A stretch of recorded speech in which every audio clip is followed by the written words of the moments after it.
नमस्कार. काही दिवसापूर्वी एक आदिवासी मुलाचा मर्डर झाला होता. त्या मर्डरच्या अनुषंगाने जिल्हास्तरीय एक मूक मोर्चा आयोजन काही आदिवासी संघटनांनी केलेलं आहे. त्या मोर्चामध्ये जे काही चार्जड मुलं होते आणि काही असामाजिक तत्व होते, त्यांनी निवेदन दिल्यानंतर जे शासकीय कार्यालयाचे प्रेमाइसेसमधली जे काही गाडी होती ते तोडफोड करण्याचा प्रयत्न केला. त्यांना नाईलाजास्तव आपल्याला सौम्य लाठीचार्जचा वापर करून डिस्पर्स करण्यात आला. त्यानंतर जे रिटर्निंग क्राऊड होती त्यांनी दगडफेक केली आणि त्यांनासुद्धा तर डिस्पर्स करण्यात आला. शहरामध्ये सध्या शांतता आहे आणि पोलीस पेट्रोलिंग सुरू आहे.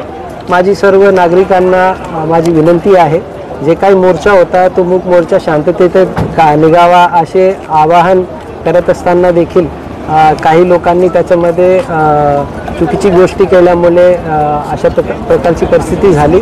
तर सर्व नागरिकांना माझी आवाहन आहे, पोलीस प्रशासनाने त्या तपासामध्ये सुद्धा काम केलेलं आहे आणि आत्तासुद्धा पोलीस प्रशासन सर्व जे काही परिस्थिती आहे त्याला हाताळत आहे.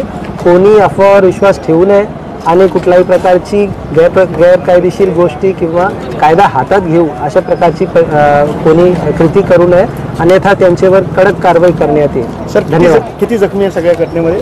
आता सांगणं थोडंसं कठीण आहे, कारण वेगवेगळे जवळपास 15,000 ते 20,000चा मॉब होता आणि त्याच्यामध्ये काही असामाजिक तत्व होते.